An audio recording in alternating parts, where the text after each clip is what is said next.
Today I'm going to share the recipe of happiness with you. अगर आप अपनी ज़िंदगी में खुश रहना चाहते हैं then you have to generate small wins. What do I mean by generating small wins? कि अपनी डेस्टिनेशन और अपने प्रोसेस को छोटे छोटे स्टेप्स में डिवाइड कर दो. बड़ा विजन होना बहुत अच्छी बात है, बड़े गोल्स होना बहुत अच्छी बात है, बट अगर वो गोल्स और विजन छोटे छोटे स्टेप्स में डिवाइडेड नहीं है तो हम बहुत डिमोटिवेटेड हो जाते हैं. क्योंकि मंजिल जब बहुत दूर हो ना और रास्ता नज़र ना आ रहा हो और रास्ते के बीच के अंदर कोई स्टेप्स भी नज़र ना आ रहे हो तो ये इंसानी फितरत है कि हम बोर हो जाते हैं. इसकी एक बहुत अच्छी एग्जांपल है कि जब आप उम्रे के सफ़र पे जाते हैं तो वो उम्रे का सफ़र डिज़ाइन ही ऐसे कि बीच में छोटे छोटे स्टेप्स डिफाइंड है. आप एयरपोर्ट टाइम पे पहुंचते हैं, आपको खुशी होती है. आपको बोर्डिंग पास मिलता है, आपको खुशी होती है. आप पासपोर्ट कंट्रोल कर जो क्रॉस करते हैं, आपको खुशी होती है. आप जब जहाज़ में बैठते हैं आपको एक अलग खुशी होती है. एंड व्हेन यू एंटर मीकात यू स्टार्ट रिसाइटिंग लब्बैक अल्लाहुम्मा लब्बैक, आपको एक अजीब सी खुशी होती है. And when you are near Makkah, आपको क्लॉक टावर नज़र आना शुरू होता है तो आपको खुशी होती है. और उस प्रोसेस के अंदर भी बहुत सारे लोग ऐसे होते हैं जो कह रहे होते हैं कि सफ़र ख़त्म क्यों नहीं हो रहा, कब आएगा, क्योंकि उनकी नज़र डायरेक्ट मंजिल पे होती है और वो बीच वाले स्टेप्स को इग्नोर कर रहे होते हैं.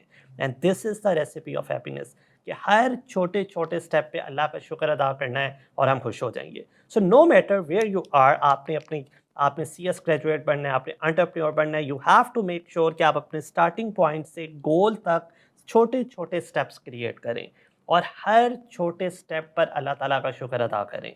द मोर यू डू शुक्र उतनी ज़्यादा आपको खुशी होगी.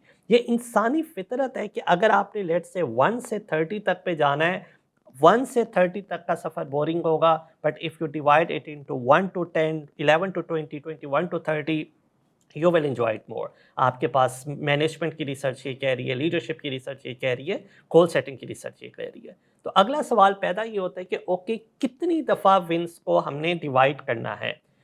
There is no fix rule of thumb, but what really works for me, at least once a week आपके पास ज़िंदगी का कोई माइलस्टोन होना चाहिए. If once a week is not possible, at least हर 15 डेज़ बाद. अगर वो भी पॉसिबल नहीं, the maximum duration for any small win is 40 days. अगर 40 डेज़ तक आपको कोई फील नहीं आ रहा ना कि मैंने अपनी ज़िंदगी में कुछ अचीव किया है, चाहे वो छोटी सी विन हो, आप अपनी लाइफ में मोटिवेट होना ख़त्म हो जाएंगे. आपके लिए लाइफ बोरिंग हो जाएगी और आपके दिमाग में एक बात आना शुरू हो जाएगी कि मैं प्रोग्रेस नहीं कर रहा. राइट, आपके दिमाग में एक आ जाएगी कि मेरी ज़िंदगी कहीं स्टक हो गई है. आपके दिमाग में आना शुरू हो जाएगा कि अल्लाह ताला ने मुझे कहीं फंसा दिया है. नाशुक्री का एलिमेंट जहन में आना शुरू हो जाएगा. So that's a lesson for today. If you want to be happy, no matter what your journey is, divide it into smaller simple wins and steps and do shukr at every win and step. Inshallah you will be happy throughout your life. Jazakallah khair.